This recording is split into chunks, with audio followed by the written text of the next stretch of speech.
उदाहरण है। जहां पर आम आदमी पार्टी अलग चुनाव लड़ रही है तो कांग्रेस अलग चुनाव लड़ रही है, तो समाजवादी पार्टी आम आदमी पार्टी का समर्थन कर रही है, तो टीएमसी आम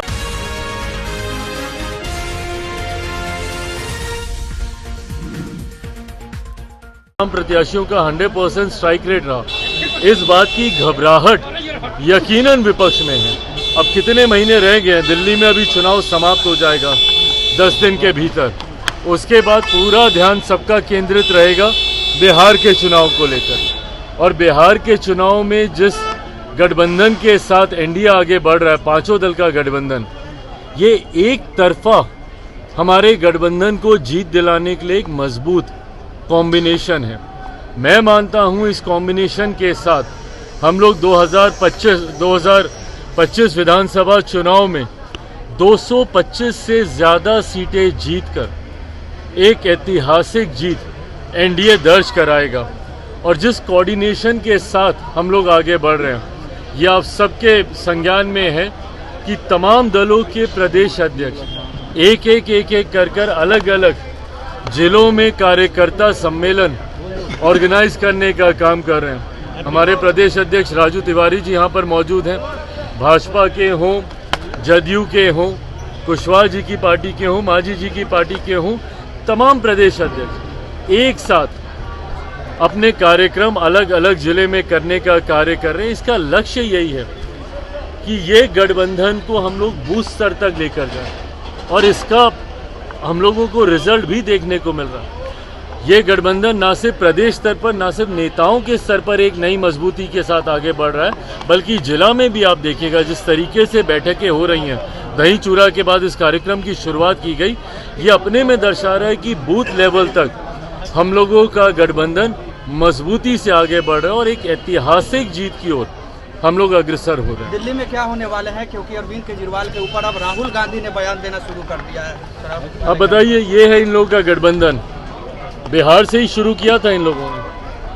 इंडी अलायंस बड़ी बड़ी बातें ये लोग करते थे, और एक एक करके ताश के पत्तों की तरह ये गठबंधन टूटने लगा, एक एक करके तमाम घटक दल, क्योंकि ये महत्वाकांक्षी नेताओं का ये गठबंधन है। यहाँ पर हर नेता इस गठबंधन का एक दूसरे के सर पर पांव रखकर आगे निकलने का प्रयास करता है। इस गठबंधन में मुख्यमंत्री जी भी थे हमारे, पर किस तरीके से गठबंधन में नेता एक दूसरे को साइडलाइन करते हैं, इस बात का अनुभव उन्होंने भी किया। इस बात का अनुभव तमाम घटक दलों को होने लगा। ममता बनर्जी जी ने पहले ही गठबंधन से दूरी बनानी शुरू कर दी थी, और दिल्ली इस गठबंधन के टूटने का सबसे खूबसूरत उदाहरण है। जहां पर आम आदमी पार्टी अलग चुनाव लड़ रही है, तो कांग्रेस अलग चुनाव लड़ रही है, तो समाजवादी पार्टी आम आदमी पार्टी का समर्थन कर रही है, तो टीएमसी आम आदमी पार्टी का समर्थन कर रही है। दो गुटों में बटा हुआ ये गठबंधन दिल्ली में दिखाई दे रहा है। जहां पे कांग्रेस का कौन समर्थन कर रहा है भगवान जाने, पर कुछ दल जरूर आम आदमी पार्टी का समर्थन कर रहे। ऐसे में जब इस गठबंधन में इतनी दरारें अभी से देखने को मिल रही हैं, आने वाले दिनों में आप देखिएगा, और ये उदाहरण के साथ अब प्रमाणित भी हो रहा है, जिन जिन राज्यों में 2024 लोकसभा चुनाव के बाद इंडी अलायंस और उनके दलों के बीच एक उत्साह का माहौल था कि अब हम लोगों की वापसी होगी, अब विपक्ष हावी होगा, और धीरे धीरे मोदी सरकार कमज़ोर होती जा रही है। महाराष्ट्र में ये तमाम दल उत्साहित थे।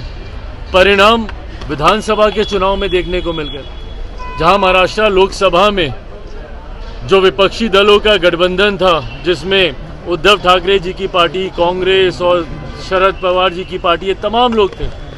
देखने को मिल गया क्या हुआ विधानसभा के चुनाव में। हरियाणा में जहां कांग्रेस सोच रही थी कि इस बार एक ऐतिहासिक जीत, 60-70 सीटों तक ये लोग सोच रहे थे कि ये लोग जाएंगे, क्या हाल हुआ हरियाणा में। इसी तरीके से दिल्ली में भी आप देखिएगा 10 साल की जो एंटी इनकम्बेंसी है आम आदमी पार्टी की, और जिस तरीके से झूठे वादे करने का एक अप्रत्याशित रिकॉर्ड पूर्व मुख्यमंत्री केजरीवाल जी ने वहां पे स्थापित करने का कार्य किया, जिसको खुद वो खुले मंच पर आज की तारीख में स्वीकारते हैं। भाई हम लोग भी दिल्ली में रहते हैं, दिल्ली में गंगा यमुना हम साफ कर देंगे, तो वहाँ की सड़कें ये बना देंगे, और खुद आज कबूल कर रहे हैं कि ये उन वादों को पूरा नहीं कर पाए। आज की तारीख में दिल्ली के लोग पूरी तरीके से, हम लोग भी धीरे धीरे कैंपेनिंग हम लोगों ने शुरू की है और जो जनता का जो फीडबैक मिल रहा है ये बात तय है कि आम आदमी पार्टी की सरकार दिल्ली से जा रही है।